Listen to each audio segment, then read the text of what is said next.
Welcome to Andy and Ari on 3.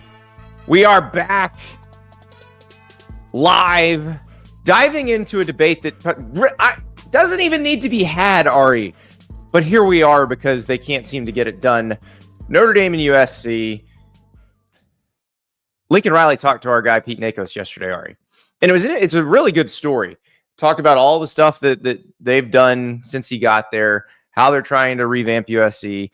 A lot of the stuff we talked about on yesterday's show with why they're surging in recruiting right now. Pete asked him about Notre Dame, and Lincoln goes, we'll talk about that at the appropriate time, which is in stark contrast to what Marcus Freeman, the Notre Dame coach, said last week about this series, which was pretty definitive, I thought. He said, it's pretty black and white in my opinion. I want to play them every single year. When? I don't care. I don't care when we play them. Start of the season, middle of the season, end of the season. I don't care. I want to play USC every year because it's good for college football. Now, this is way better PR, Ari, than what USC is engaging in. Yeah, I mean, also, too, it's a nice little, it wasn't our fault preemptive measure, too, when it gets to the point where maybe it doesn't happen. I wish that everybody had this bravado, even if they don't even mean it, just said what he said. And I'm assuming that Marcus means it because he's about that. He's about that life, man. But like, I just cannot imagine being in a world where we even have to discuss this. Like, it's just so obvious and so necessary.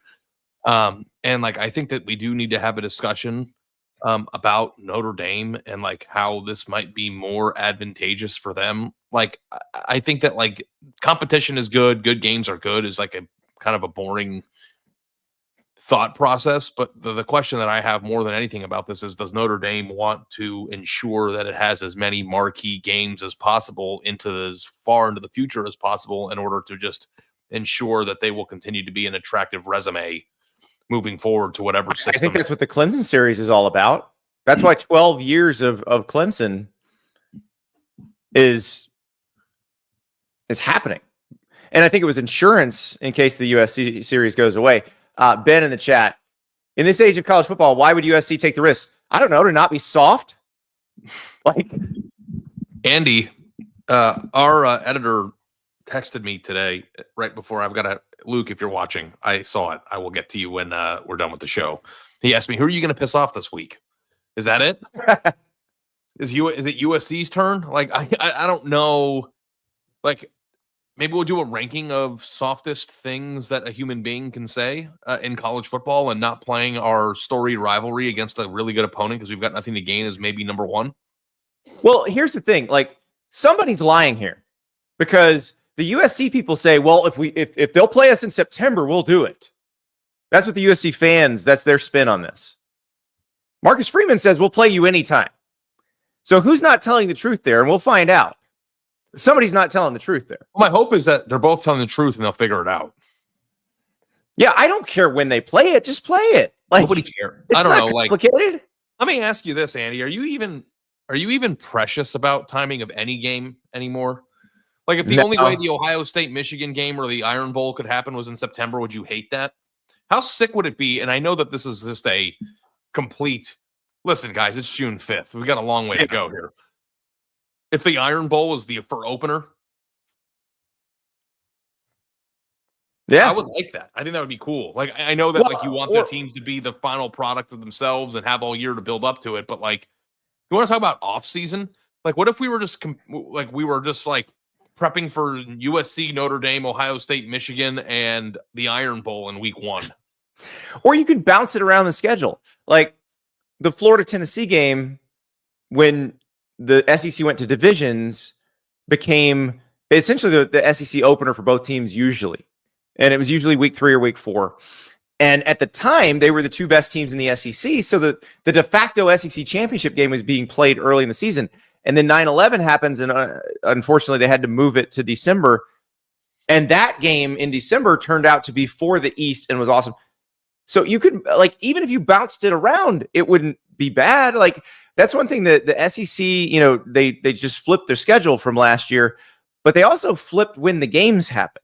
Like, Tennessee, Florida moves to the back of the schedule. LSU, Florida moves to the front of the schedule. Like, that makes it interesting. So, do you remember like during COVID though, like when we were unsure whether the season was going to be played, and we had to like come up with all the fantasy routes to make sure that all the most important games got played, and we all just like bulked up the season. And like, I remember, was I on the Ohio State beat at the time? I think I was. We were talking about like, what if Ohio State and Michigan just open together so they ensure they play, and they ended up not playing that year. And it's like, well, I wish they would have played in the opener instead of not playing at all. And I know that's not the same circumstance now because the games aren't going to get canceled. But like, what if the czar of college football made a marquee rivalry game every week of the year? Like, what if like you opened up with the Iron Bowl, and then week 2 was Ohio State, Michigan, and week 3 was USC, Notre Dame, and like every week you had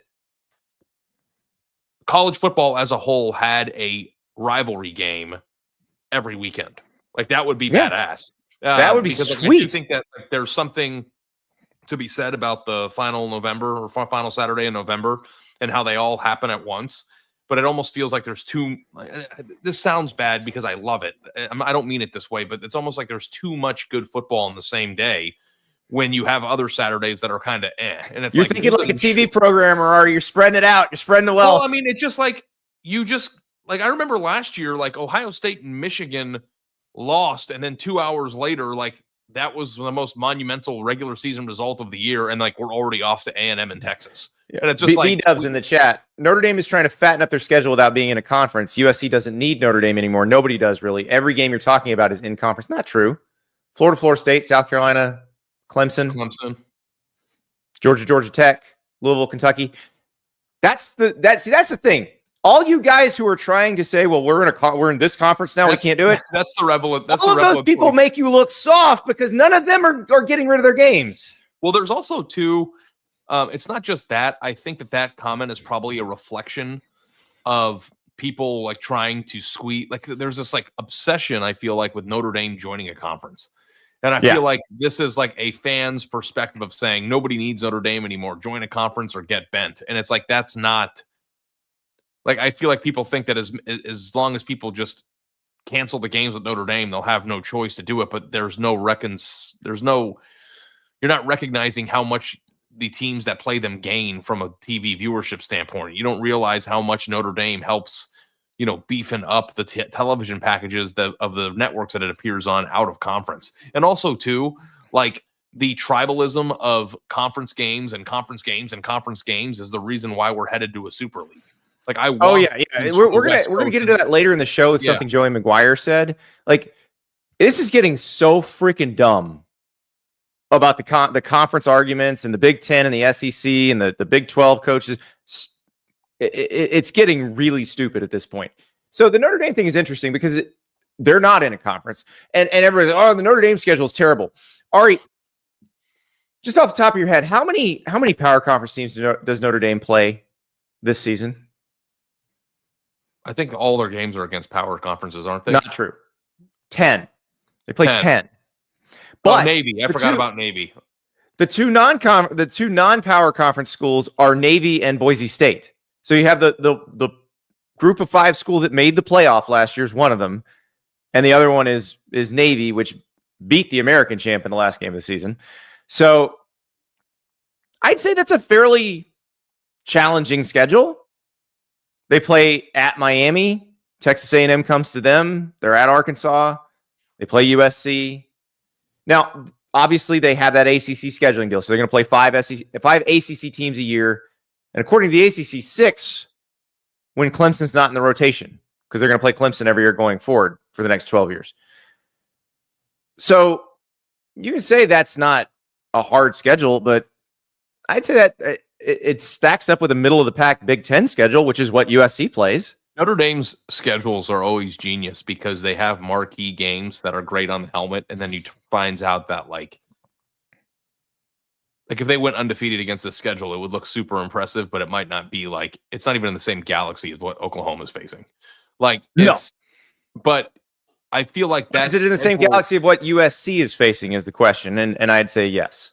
And it's probably in the same galaxy as like every ACC team, right? I mean, especially when you have Texas A&M and Miami to start the year, like that's probably the the toughest 1-2 punch that anybody in the country faces in terms of a 2-game package, right? I mean, sure, there's others out there that have some tough ones too, but like, it's just, to me, like Notre Dame wanting to schedule Clemson and USC for the foreseeable future are 2 marquee tent poles that they'll have on their schedule on top of the ACC agreement while that lasts, as long as the ACC exists. And then, like, to me, I feel like the more big games we get with Notre Dame involved in it, the better. I'm not trying to be in a position where it's like, well, nobody should play them, so they're forced to join a conference or whatever. And it's that's an idiotic argument. And here's the other part of that. I'm sorry that your school's not powerful enough to go independent and be able to play a good schedule and get people to schedule them, and that you're not popular enough to fill every stadium that you go to, and not popular enough that TV networks beg the schools that they have deals with to schedule you so they can get you on their network. I'm sorry your school's not that popular. That's not Notre Dame's fault. How many schools in college football do you think could go independent? 5? Ohio State certainly could. Alabama certainly could. I think Georgia could. Michigan could. I think Penn State could. I think theoretically USC could. I think USC would make a fun independent. Like, just barnstorming all around. But like, if you threw USC into the situation that Notre Dame got forced into when Fielding Yost blackballed them from the Western Conference, which became the Big Ten. If you threw them into that situation and they had to play all over the country, it would be so much fun, because I do think they would be close to popular enough that people would love USC to come to their stadium and fill it up. Would love it. Yeah. And Penn State was independent, as the chat points out, I think before it joined. Yeah, until 1992. So Texas would certainly make a good one. Or 1991. Sorry. Yeah. And here's the other thing too, I want to say. When and if there's a super league, like, Notre Dame will be a part of it. And at that point, they probably won't be independent anymore. So the people who are out there, like, wishing that Notre Dame gets forced into a conference, like, don't worry, buddy, you're gonna get your wish, and it's gonna suck when it happens. So that's my biggest issue with this, and I realize I've said this multiple times this week, but maybe I just need to say it every day so people figure it out. Half of the things that you guys say you want will create a super league, which you guys say you don't want. So consider cause and effect before you say things like Notre Dame should have to join a conference. Okay. When you say that, you're saying you want the super league. We need objective measures to decide who makes the playoff. Okay. When you say that, you're saying you want a super league. It's not my fault. It's yours. Right. Do you think people do and don't realize it? I think there's some. I think there's some fans of mega name brand programs, and maybe it's not even not realizing it. It's probably what some of them actually want. Because, like, you just saw that comment in the chat here a few minutes ago. Someone said Notre Dame could just schedule cupcakes and make the playoff every year, and it's like, okay, but they don't, and they don't want to. They don't. They're not trying to do that. They're trying to beef up their schedule as much as they can. So I hope, like we talked about the last time, that they figure this out, Andy. I think it's insane that you wouldn't want to. And honestly speaking, when somebody says that USC has nothing to gain by playing this game, I think that's incredibly wrong. I think every opportunity that USC looks incredibly soft running away from this game. Incredibly soft. And maybe that's the problem. And maybe it's a general attitude that is the problem at USC, and period. Like, if you're scared of Notre Dame now, and you're like, oh, Marcus Freeman's got it rolling there, we don't need to play him every year because they're going to make us look bad. That's a you problem. That is a USC problem. Like, if you are that scared and you think they're just going to beat you every year and that's why you don't want to play, it's the same. Maybe you shouldn't, because maybe you don't belong in that echelon of college football. If that's how you actually feel. The thing that is it just gets down to the same heart of the issue that makes me angry about everybody who says we don't need to play big games, is that you go into the competition asking, what if we lose? When you should be asking, what does this do for us when we win? Like, I think like that's the way you're supposed to be looking at it. You're not supposed to be looking at it the other way. So, also too, like, I know recruiting is changing and NIL is kind of, shaping the landscape of the way people accumulate talent now. But back when I was young, 3 years ago, the more you could sell about being a premier program and playing on premier stages, the more you could sell about beating good teams in big games, the more you could sell about being a marquee schedule. That was a attractive thing to the highest rated prospects. So when people ask, what does USC have to gain? Maybe marginally, not that much as it pertains to like the financial structure of what they're getting in the Big Ten. You could certainly make the case from a administrative level that Notre Dame needs this game more than USC. I don't even think that that's an argument. I think that's a fact. But what I don't understand is how we're separating, finances and being a football program. Like, I think that being a football program is wanting to be the most elite level version of yourself, playing in the biggest games on national television. I know they all are now, but the marquee primetime games. Mm-hmm. You remember last year's USC Notre Dame game? It was awesome. And the thing is, if you can beat Notre Dame or you can be 500 against this version of Notre Dame, if you can split those games, you're going to be really good in the Big Ten too. Like the thing that's like really difficult to me with USC too is like this. We talked about this the other day, but like the crisis of like what USC is and could be. Like, in my opinion, I've been pretty high on Notre Dame the last few years, but in my opinion, just on the surface, if you just take the coaches away, you take the recent, history away from both of these teams and what they've done, like just on the surface of the conferences they play in, one does and one doesn't, the locations that they exist in, and the tradition and all that stuff, wouldn't you think that USC just by and large would just have a normal higher ceiling than Notre Dame does right now? Like, maybe that's changing because Marcus Freeman's doing a great job and they were on the, like, I think that we just get like bogged down by what happened last year a lot. But like, if you just were blindfolded but didn't look at the logos and I told you all the things that both of those teams offer a prospective high school player, wouldn't you just like blindly pick USC as an easier path to greatness? Like, I don't know. Like, to me, it's just like, this is, Notre Dame shouldn't be scary. Notre Dame should be the team that you are as good at, if not better, on an annual. Yeah, they're a peer. They're a peer, but they're not a peer if you're scared of them. If you're scared of them, you're admitting that you're inferior to them. And I don't think USC should ever admit that. I mean, USC just doesn't have the thing that Notre Dame has in terms of limitations, which is I know that USC is like a private good school. I'm not saying it's not a very good school too, yes. But like, take away even the academic standards. Let's say those are the same. I don't know that they are. I think Notre Dame's harder to get into, right?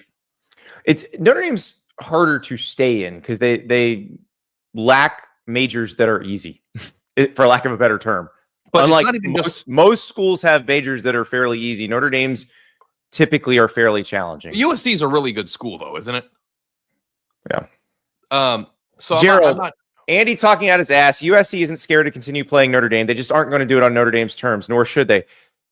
Gerald, if they say they're going to play you anytime, anywhere, and you don't play them, it's because you're scared. I'm sorry if that hurts your feelings.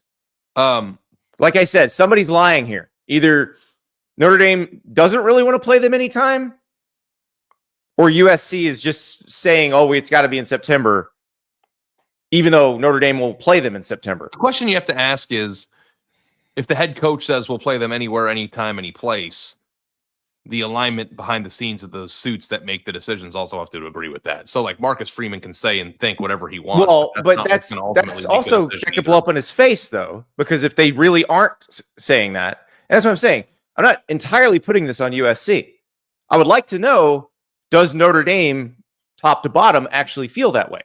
Like, if USC says, we'll play you Labor Day weekend every year, and Notre Dame says no, then it's on Notre Dame. That's Notre Dame's fault if that happens. Yeah, right.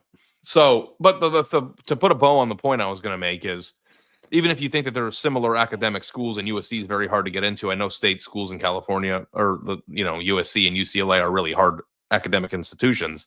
Like, Notre Dame also has a limitation on lifestyle and like culture too. Like Notre Dame is very much different from a normal college, you know, where USC would blend in perfectly with every other college. So like, I feel like my number one crisis in the sport right now is trying to figure out what USC is and what it could be. I was so adamant, so certain that they were going to be a powerhouse on the West Coast when this all came together with Lincoln Riley. And I know that the sport exploded after he arrived. If they were still in the Pac-12, I think they would probably be a little bit more ahead of the curve than they are right now. But damn it, if I don't think that they should, you know, with all the tools and all the things that they have now, they have NIL figured out, that I do believe they should be a premier program. And that's part of the reason why you see negative comments about it, because it's just not working right now. And this type of thing makes I think if they recruit the way they're recruiting and this class sticks together and you keep recruiting like this for a couple of years, and Lincoln Riley's too expensive to fire, so you're going to have some time, I think they can turn around. But I will say, from a holistic standpoint, if you actually are running away from games like this because you're scared to play them, you'll never get there because you have the wrong attitude. You're not thinking the right way to build a winning program. If you go down the list of power conference teams and you like pick teams that you think could be a powerhouse or should be a powerhouse and aren't, how long do you think that list is? Do you think you could come up with 5 schools that should be but aren't? Well, like Texas was that for a decade, and now they are it again. Changes quickly. I mean, you can change it, but like, I have 2 that pop out in my head all the time, and the 2 are USC and A&M. I don't know if I'm missing anybody, but I feel like now, USC and A&M are punching far below their weight class in terms of success in the relation of the equation of success versus results. I mean, sorry, all the factors. Yeah, I think that's probably fair. And Texas would have been on that list, and they played their way off that list. I think maybe you can make the case that Tennessee should be better than they've been. But I think they've gotten better. So they've gotten better. I mean, Michigan for 15, 20 years was right, and now they are weight class, and now we think, they won a national title. So I think you get a decade. What's the halo you get when you win a national title? Probably a decade. Halo? Yeah, a decade. Michigan was one of them. I don't know if I'm missing anybody. I think Penn State. Would you have called Penn State? Yeah, I don't think Penn State is necessarily underachieving now. I think they're where kind of where they should be. For the Canes fans out there, Miami, Florida's down right now. But I don't know if like Florida being. I think that there's a difference between being down. How long's Florida been down? 10 years?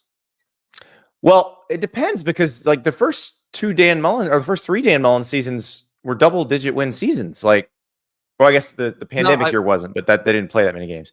But I think double-digit win seasons when Dan Mullen went 10. You know this better than me. You're more familiar with Florida, but the wins that the seasons that Dan Mullen had were nothing like what they were the previous 5 years. They weren't national title caliber contending teams in those seasons. So probably I'd say 15 years then.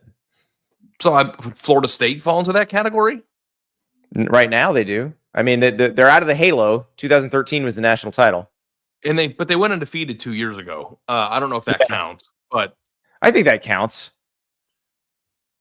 You know, anyway, I think that the poster children for this would be Miami because they've been down for 20 years, Texas A&M, and USC, teams that have had good, solid years in the meantime, but have never come close to what their program's potential would illustrate to me.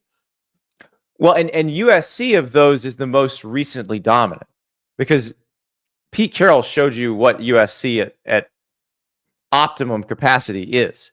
And then maybe the unsolved mystery episode is did Pete Carroll do something that no one can duplicate?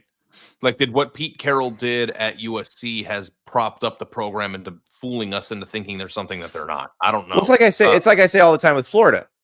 Like, yes, Steve Spurrier and Urban Meyer did it. Okay, those are 2 Hall of Famers. Look at the rest of the history of the program. Nobody else did. It might be it's a harder job than people think. Yeah, I don't know. We went off the rails there, but that was a fun. Unlike this makes people so mad, but I'm just tired of the USC people making excuses about this. Like, you're trying to get out of the series. It's soft. Play the series. Simple. You realize if you wrote a column, you would if you wrote that column, like the thing that you just said, that you would like drive everybody insane, like the way that I do usually. Well, the USC fans, yes. Everybody else there's no one else that thinks that's a radical statement. But no one. When's the last time you were on on the back end of like a fan base avalanche? There's something last season. What did I write that pissed everybody off? It happened to me twice since the middle of May. Yeah. Yeah. Well, when you called somebody soft in writing. But I do think running away from a challenging competitive series is soft. There's not really another word to use. I'm just curious because I want you to help walk me through this job. Hold up, before we do that, if you're watching on Twitter right now, it's time to switch to YouTube. The chat's more fun anyway. The chat's popping off today, as it usually is when we talk about Notre Dame or we complain about somebody running away from a challenging game on the schedule. We've seen that with multiple fan bases here. But yeah, time to come to YouTube and join us. Join the hive. Subscribe. Hit the like button. If you dislike us, just tell us in the comments, but hit the like button anyway. All right. What were you saying, Ari? Oh, I'm just curious because I've actually had this thought. I've had a lot of alone time. My wife was in Paris for the past 5 days. Yeah, she had a good time. Is it more brutal or more serious or more, I don't know what the word is, more intense to write something than it is to say something? Yes. Something in writing feels more permanent. Yeah. Because sometimes I feel like I write what I say. No one cares when I say it, and then I write it. They go crazy. Mm-hmm. That's just how it works. The written word feels more permanent than the spoken word. Now, you can say things that piss people off for sure. It doesn't hit the same, though, which is why I think I'll never want to give up writing. Yeah, it's so interesting because I'm fascinated by the dynamics of it. And we're kind of unusual in this space because most people either do a show or they write, and they don't do both. Like, we do a daily show and we write. And the reactions to similar sentiments in different media are really interesting. Because we've done these experiments. I'm convinced that the people who watch the show every day, most of them probably are not reading the columns. And the people who read the columns are not watching the show or listening to the show. So there's some that do both, but most people, I think that they have their preferred medium. Like, I want to read this on the toilet, or I want to listen to this while I walk my dog. And that's how they're going to consume it. It is funny because even tweets hit harder. Oh, yeah. They're easily grabbed and shared. And when they come across your phone screen in a text, it's all neatly packaged. If we like chat GBT this, River put the transcript of the show on the internet, mm-hmm. If people read what you just said about USC, you would get the same reaction from USC fans that I got from Nebraska and Miami fans the last 2 weeks. I didn't call anyone particular at USC soft. You called Matt Rule soft, which I think is when you say it about a person, it also becomes more personal. I'm not saying anyone, because I don't actually know who's at fault at USC. Is it the coach? Is it the administration? Is it a combination of both? Like, until somebody gives me a definitive breakdown of how that has worked, and I talk to enough people that I trust, I understand how it works. We found out, for instance, I'm not going to assign individual blame yet because I don't know the answer to that. Yeah, but if you find out who is responsible, then you'd be willing to do it. Yes, exactly. Like with Rule, he said it. You had the quote. So he said it about the Tennessee series. He made that point. And I don't disagree with what he said. But I think that's a sad comment on the state of college football, not something you should be saying. Like, well, the or thing be doing. that's interesting is, and not to open up the wound of the Matt Rule thing, but when I talked to him on the phone, he said that he is at the point in his career where he feels like this is going to be his last job, and that he can say and do and behave in any way that he feels like, which must be a liberating feeling for a college coach. And what he told me was that is echoing the sentiments that he had heard in the Big Ten college or the Big Ten coaches meetings, and that he was the mouthpiece for it. So, like, I 100% believe that. Which is, I believe him. Yeah, I do. Yeah. So the unfortunate thing about it is that he was the one that delivered the message, and I may have shot the messenger. Yeah. That's the one thing that I regret.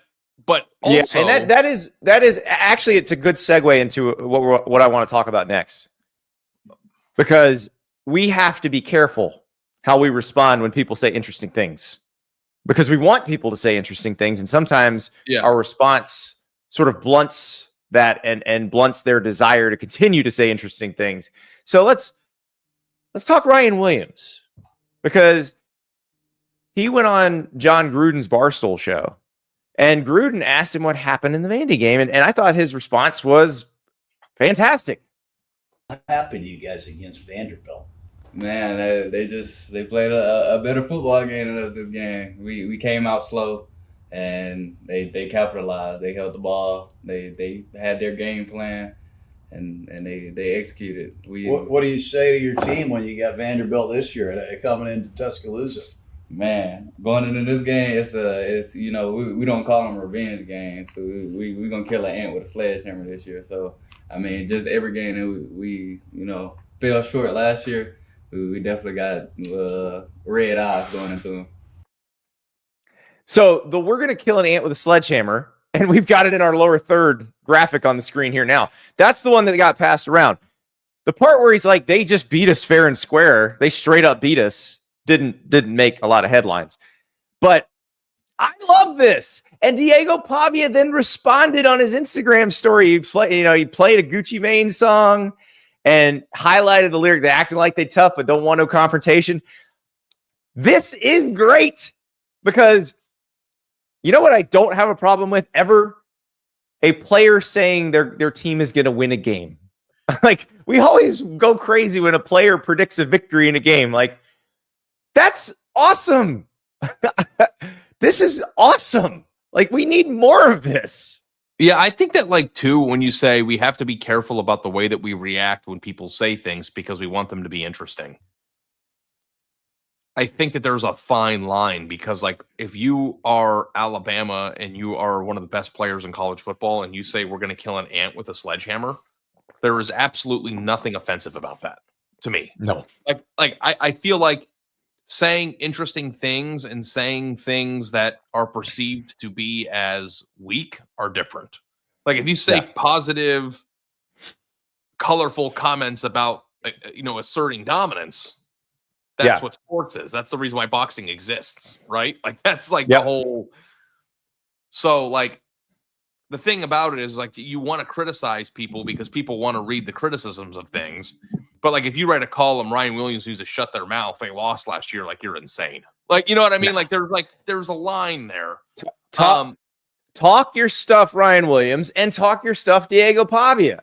This is what needs to happen. Big James in the chat. This is awesome. The kids don't listen to Gucci Mane anymore, Diego. He's basically calling Diego Pavia an unk, which is fantastic. Kind of true. I mean, isn't he 6 years older than Ryan Williams? He definitely is. And he also, definitely is. Years in pop culture years is a decade. Oh yeah, yeah. Not a decade, decades maybe. I remember, who is it? Lorenzo Carter, and who's the other Georgia edge rusher from the 2017 team?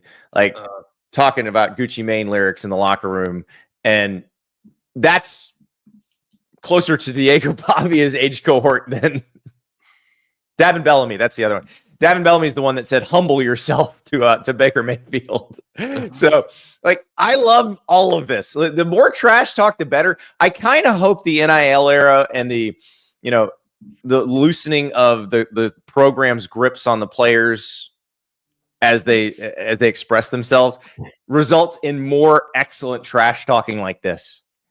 But he also indirectly said that Alabama got stung by an ant last year and fell over. So, like, if they view them as an ant, you also have to wear the loss last year. So, like, but to me, he was very upfront saying, like, the first part of his answer to John Gruden's question was, they just beat us. Like, he didn't call it fluky.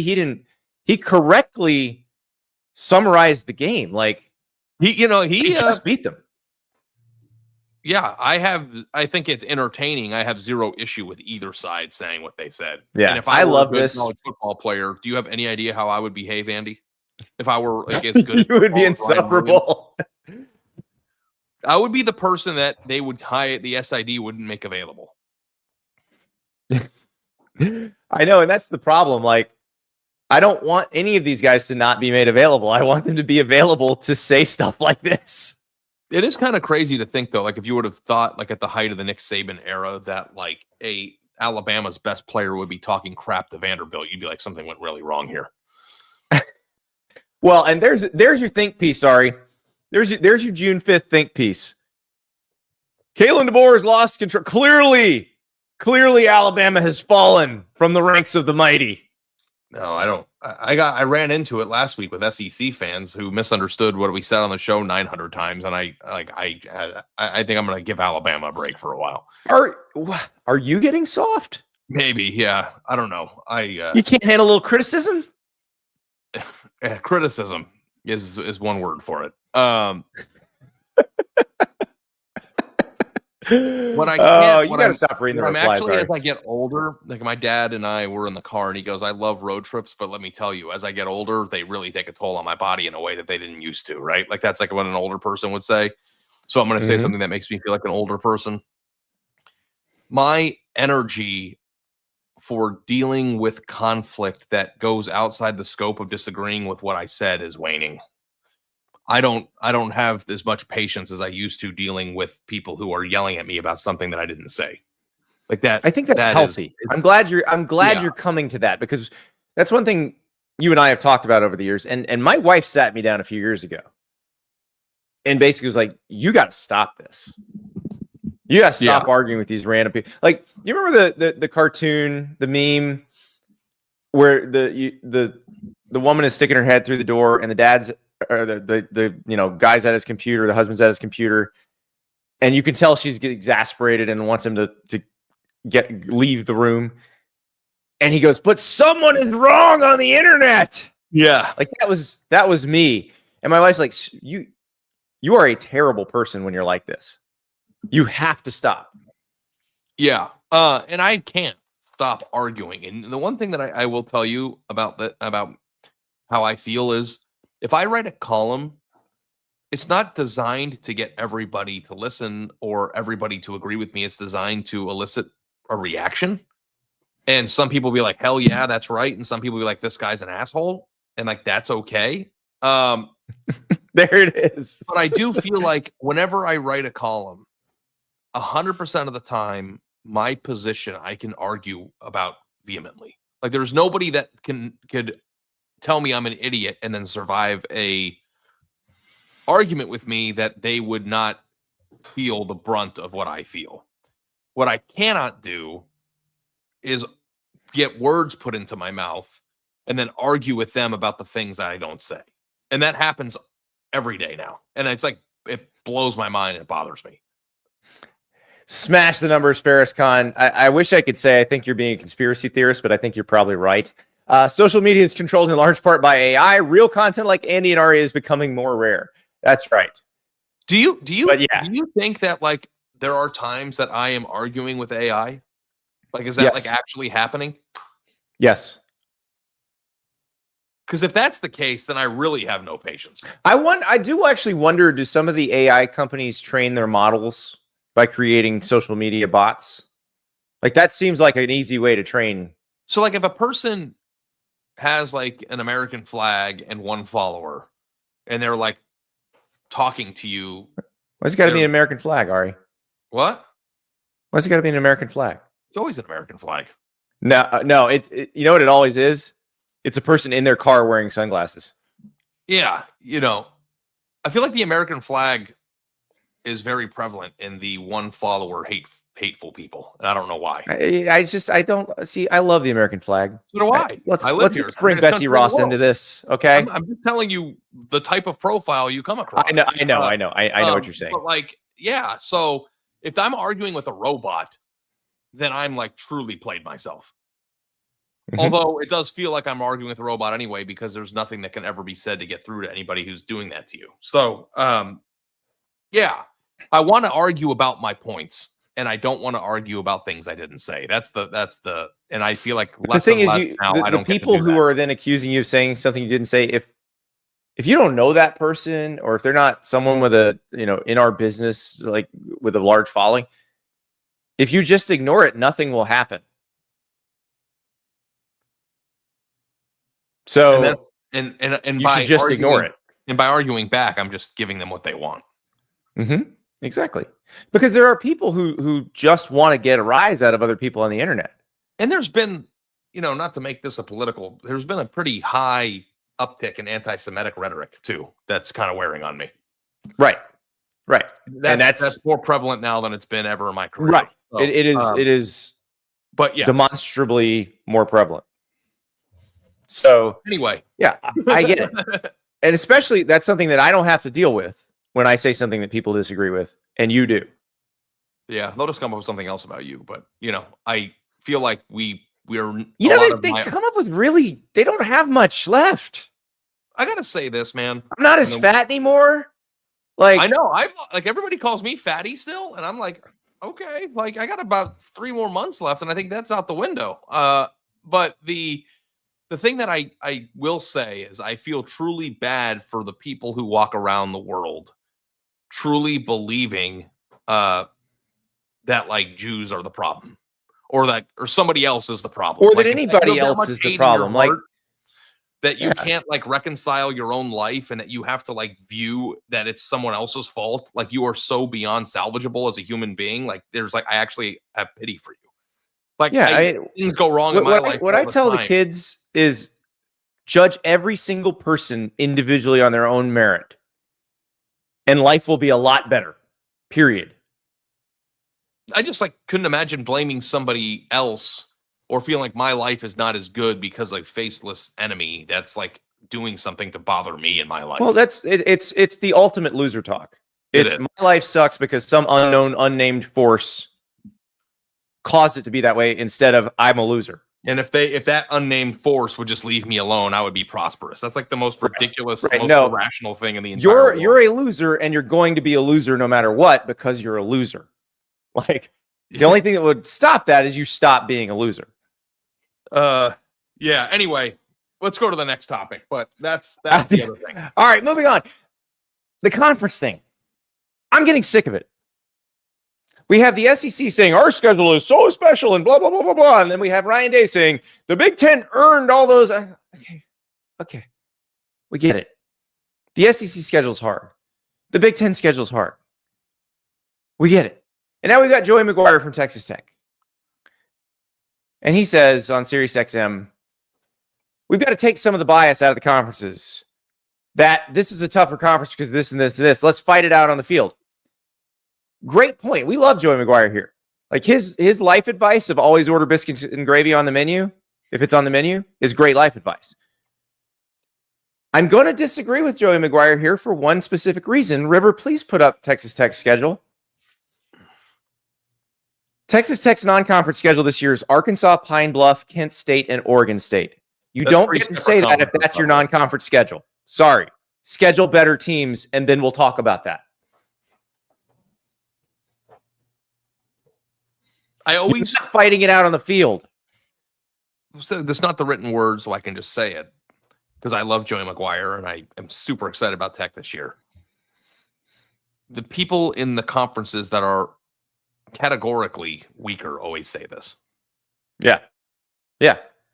But you can change that perception by going and playing some of those people.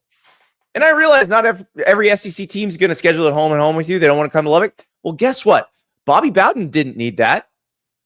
Ari, do you know how many times Florida State played LSU between 1979 and 1983?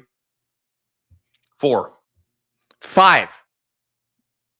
And they were all on the road? 80, 81, 82, 83. All those years. Do you know where all those games were played? On the road. Every one of them was in Baton Rouge.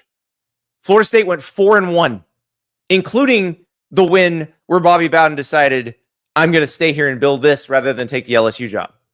Do you think that more teams should be willing to do that?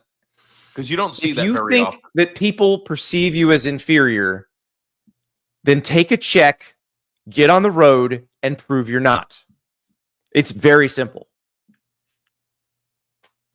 Because we don't see that. When's the last time a team did that? Just anytime, anywhere. Boise State would do it an to agreement a with a big time non-conference foe where you're only on the road. Yeah, Boise State would do it to a point. They'd play a neutral side, or they'd go to places. Most teams wouldn't schedule a return game against them, but they would only do it once. My thing with Boise State was when they were playing an 8-game Mountain West schedule or an 8-game WAC schedule, schedule 4 of those. Like, I mean, it would be really sick if like Texas Tech was able to schedule Texas or A&M 4 years in a row on the road. Yeah, I would. And how embarrassing would it be for them if you beat them on the road? Right. And like, I feel like Tech if this you year believe you're that with good A&M, and you think the perception of you is wrong, then go play. And the thing is, Ari, like, I actually think there's schools in the Big Ten that would schedule Texas Tech home and home, like Purdue. And I realize Purdue's not that good, but that's a Big Ten school. I'd rather see you schedule them than Kent State. Minnesota seems willing to play anybody. Well, I mean, the thing too is that good. like, we do, like, it's a cute ideological thought of like, let's stop comparing and let's settle it on the field. But in order for us to settle it on the field, we need to have as much context as possible, even if it's not marquee, top 10 versus top 10 games. The more data points that we get of conferences playing conferences gives us a pretty good idea. Like if Purdue and Texas Tech play and Texas Tech beats the crap out of Purdue and then Purdue goes 6-6, then you have a pretty good idea that, it's a very helpful data point at that point. Yeah. And that's the thing. Like, if you're Texas Tech and you're trying to overcome a perception of the Big 12 as weaker than the Big 10 and the SEC, which, spoiler alert, it is, then schedule Big 12 and SEC teams or even ACC teams in the non-conference. And don't schedule any FCS teams. And you say, oh, that's too hard. Well, tough. Like, you're the one trying to overcome the perception. If you don't try to schedule better teams, it's your own fault. Yeah. There's a column in there too, but Joey's nice. I love Joey. Matt Rule's and nice. I understand where he's coming from, and all these coaches want to make their conference schedule sound like the biggest meat grinder humanly possible. And they've played tough teams, like they played Oregon recently.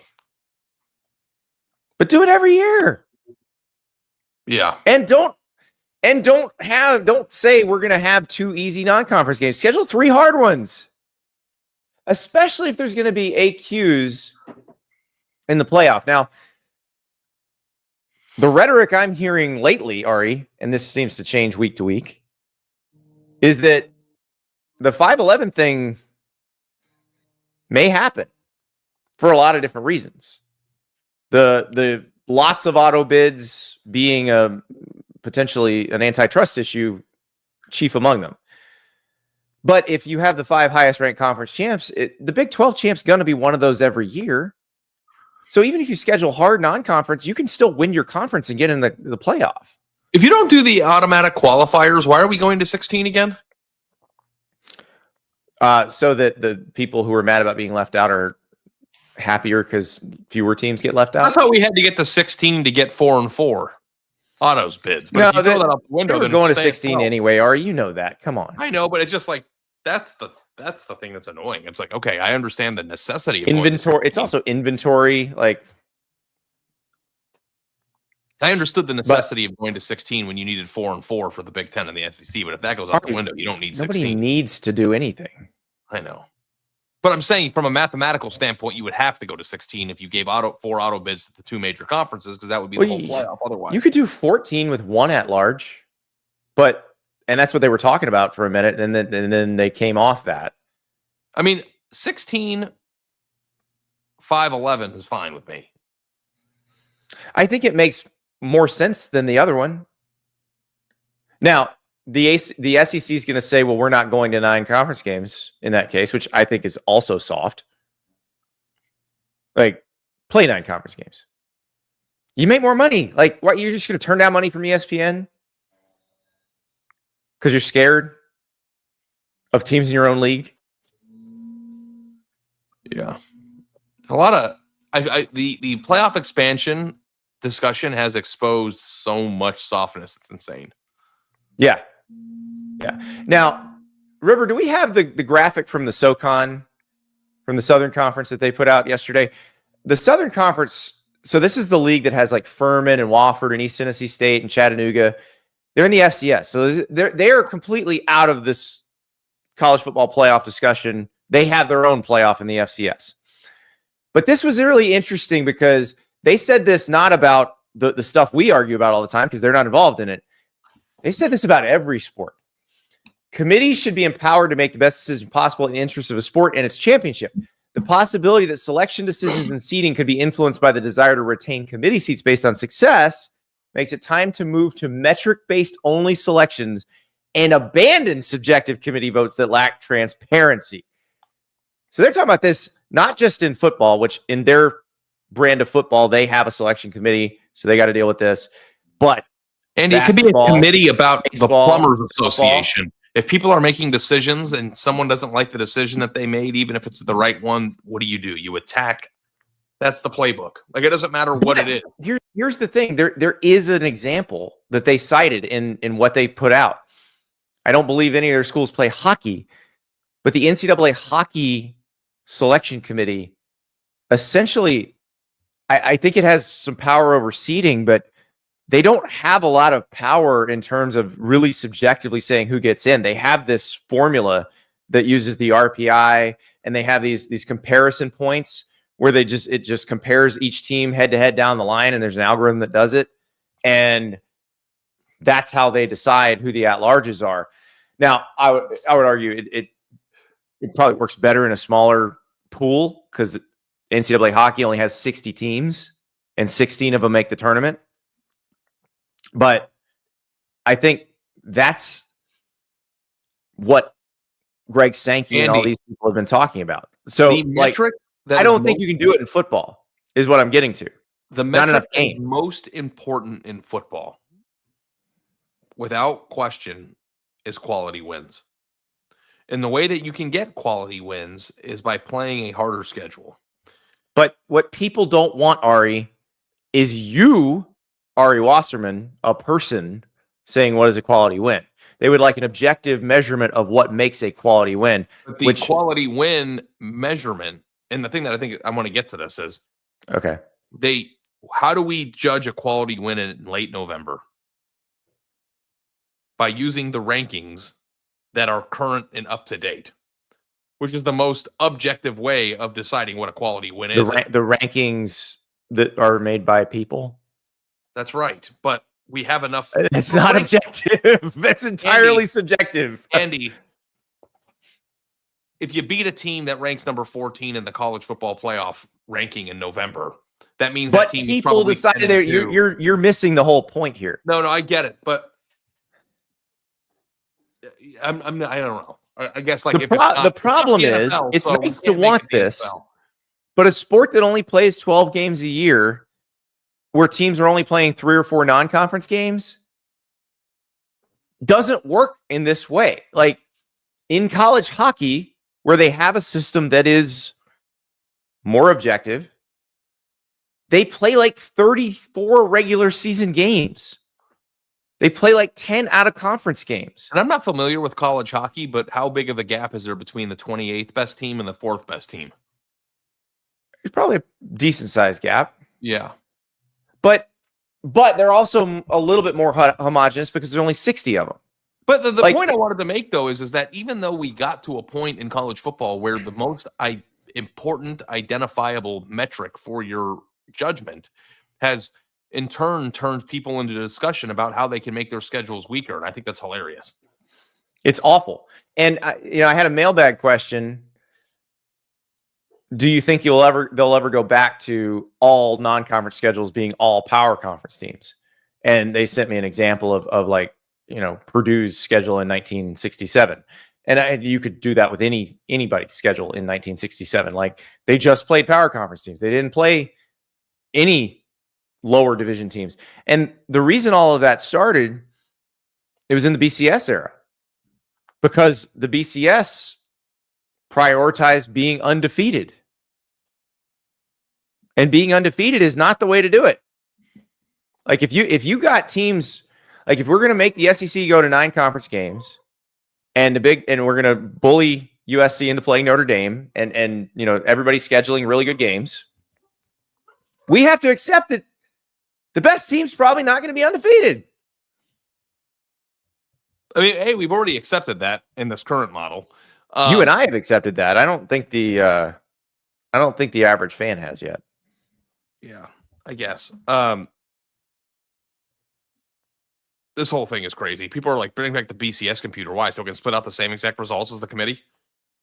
That's the funny part is if they did that, it would be so similar to what the committee does. Run the BCS formula every year that like put side by side the committee results and the BCS formula, and basically it's the same thing every year. Yeah. People just want the results to be different. But the thing is, like, people, if you go to 16, they blame the subjectivity of the process when they don't like the results of the objectivity of the people who do it. Like, that's the thing that's so crazy. Well, they also wouldn't like the results if a computer did it. And then they would say bring people in. I think that we're like arguing. This already happened. We had a computer. What did everybody say during the computer times? Yeah. It's the only way that people know how to deal with disappointment is to make up a reason why it didn't work out and not acknowledge why it didn't. It's human nature. Yeah. And I would argue that all of the SEC's complaints are solved by going to 16. The borderline teams that you wanted to get in last year that didn't would get in. So you don't really need to change anything else other than the 16 part. Andy, if you have a nice F-150 pickup truck, okay, and you drive your truck 70,000 miles without changing your oil, and then in the 71st thousandth mile, it just your engine explodes. Yeah. Do you blame Ford? No. Ford told me when to get the oil changed. If your team didn't make the playoff last year, it was not good enough. It's got nothing to do with the system or the objectivity or the subjectivity or the metrics. It wasn't good enough. Period. Acknowledge it, accept it, and get better. Please. Please. It's like the softest thing in the entire world is to blame everybody but yourself when something goes wrong. I think if you just accept that you're the problem, then you're more likely in the future to not be the problem again. I'm not going to, so quit asking. River, can you clip what Ari just said and send it to me so I can text it to his wife? Listen, I think the reason why I'm good at that is because of my wife. Because you know why? I'm always the problem. That's what Bill Burr said in his stand-up special. Like, he goes, you know what I love about being married? We're always working on me. My wife is a complete, perfect, finalized product. We're always working on me. But we are working on me. And, I think that we've made some good strides. Did I Yep. sue McDonald's when I got fat, or did I go on a diet? I'm just saying, did I sue Coca-Cola for being delicious and having 48 grams of sugar in it? No, I stopped drinking it. It's not Coke's fault. It's mine. That's right. All the things that have gone wrong in my life are my fault. It's not the Jews. It's not the committee. It's not the objective. It's me. Okay. Just if everybody embraced that. If you hadn't lost to Oklahoma 24-3, Jesus Christ, it's not that if you hard, hadn't man. lost to Kentucky at home, It's always somebody else. If I read something that I don't like, that person hates my team. If I wrote a column that wasn't, I don't know, man. I don't know. I'm doing the best that we all should just be doing the best that we can to improve. And that's the entire spirit of competition, man. I don't know that there is a single identifiable, actual provable metric in the way that we crown our champion that is the reason a team didn't win one. Is there? Yep. Nope. Is there a national champion walking around somewhere that didn't do all they could in their own power to win that year? That got screwed by the system? There's only one I can think of. 2004 Auburn. I would think if you're a Florida State 2003 fan from USC 2 years probably has ago, beef you might too. have an argument. Yeah, 2003 USC and 2004 Auburn. I think they have beefs, legitimate. Yeah, Florida State 2 years Oh, ago is the yes. only one that I can think of that didn't Sorry. have that failed by being perfect. So 2004 Auburn was perfect too. 2003 USC did lose to Cal. So 2003 USC, 2004 Auburn, I just and mean in the current system, but yes, 23 Florida State. Yeah. So, and Florida State would not have been screwed in the 12-team system because they would have been in the playoff and they would have had a chance to prove themselves. And whose fault was it that they didn't have a 12-team playoff that year? Oh, it was the Alliance. That's right. Was the ACC a member of the Alliance? Oh, they were. That's right. So there you go. 2004 Auburn got screwed. Yeah. Because they existed in a system that didn't offer them the opportunity to lose. Yeah, they beat every team they played. Would they have beaten USC? I don't know. Probably not, but would have liked to see in the game. Dear Andy and Dear Ari, tomorrow, you guys drive the show. We've already got some great questions, but feel free to send us a few more. This is going to be so much fun. Got Ari fired up. Hopefully he can keep that energy. I will. Yesterday we were talking about trying to incorporate Taylor Swift lyrics into the show. I mean, you did it perfectly today. Hi, it's me. I'm the problem. It's me. So, perfect. At tea time, everybody agrees. I'll talk to you tomorrow.